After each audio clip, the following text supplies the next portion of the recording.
दुर्योधन द्वारा अर्जुन को वरदान देना। महाभारत युद्ध प्रारंभ होने के पूर्व सभी पांडव वन में निवास कर रहे थे। पांडव के निवास स्थान पर एक सरोवर था। इसके सामने ही दुर्योधन भी अपने निवास के लिए शिविर लगाता है। जब दुर्योधन सरोवर से स्नान करके निवृत्त होता है तो वहाँ अचानक ही स्वर्ग से गंधर्व प्रकट हो जाते हैं और किसी कारणवश उन गंधर्व राजकुमार और दुर्योधन के बीच युद्ध होता है और दुर्योधन इस युद्ध में परास्त हो जाते हैं। गंधर्व राजकुमार द्वारा दुर्योधन को बंदी बना लिया जाता है। तब पांडव पुत्र अर्जुन गंधर्व राजकुमार से युद्ध करता है और उन्हें परास्त करके दुर्योधन को मुक्त कराता है।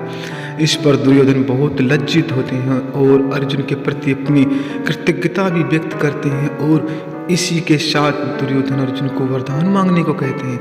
इस पर अर्जुन कहते हैं कि वे समय आने पर अवश्य कोई वरदान मांग लेंगे। अर्जुन द्वारा दुर्योधन से वरदान की मांग। यह घटना उस समय की है जिस रात्रि में पितामह भीष्म ने 5 स्वर्ण तीरों को कुछ मंत्रों का उच्चारण करके अभिमंत्रित किया था और दुर्योधन ने सुरक्षा के दृष्टिकोण से उन तीरों को अपने पास रख लिया था। भगवान श्री कृष्ण को अपने गुप्तचरों द्वारा इस बात का पता चल जाता है और तब वे पांडवों की सुरक्षा के लिए अर्जुन को उस वरदान की याद दिलाते हैं जो दुर्योधन के प्राण बचाने पर उसने मांगने के लिए कहा था। और अर्जुन ने कहा था कि वे उचित समय आने पर अपना वरदान दुर्योधन से मांग लेंगे। भगवान श्री कृष्ण द्वारा इस बात को याद दिलाने पर अर्जुन उस समय दुर्योधन के पास जाते हैं और अपने उस वरदान का स्मरण करते हैं और वरदान स्वरूप उन 5 अभिमंत्रित स्वर्ण तीरों को मांगते हैं। अर्जुन की ये बात सुनकर दुर्योधन हतप्रभ रह जाता है, परंतु अपने वचन के कारण और क्षत्रिय धर्म का पालन करते हुए वे अभिमंत्रित 5 स्वर्ण तीर अर्जुन को वरदान स्वरूप दे देता है। इस प्रकार पांडवों के प्राणों की रक्षा होती है। इस प्रकार उन तीरों को अर्जुन को दे देने के पश्चात दुर्योधन पितामह भीष्म के पास जाते हैं और फिर से तीरों को अभिमंत्रित करने का आग्रह करते हैं, परंतु पितामह भीष्म इसमें अपनी असमर्थता व्यक्त करते हैं और तीरों को दोबारा अभिमंत्रित नहीं कर पाते। भगवान बलराम अभिमन्यु के ससुर थे। अभिमन्यु की पत्नी वत्सला भगवान श्री कृष्ण के बड़े भाई भगवान बलराम की पुत्री थी।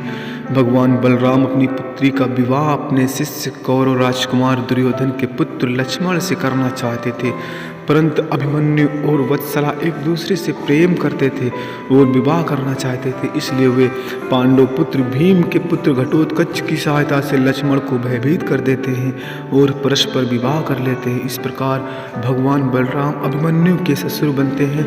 जीवन के अंतिम क्षणों में भी कर्ण की दान वीरता और महानता के दर्शन।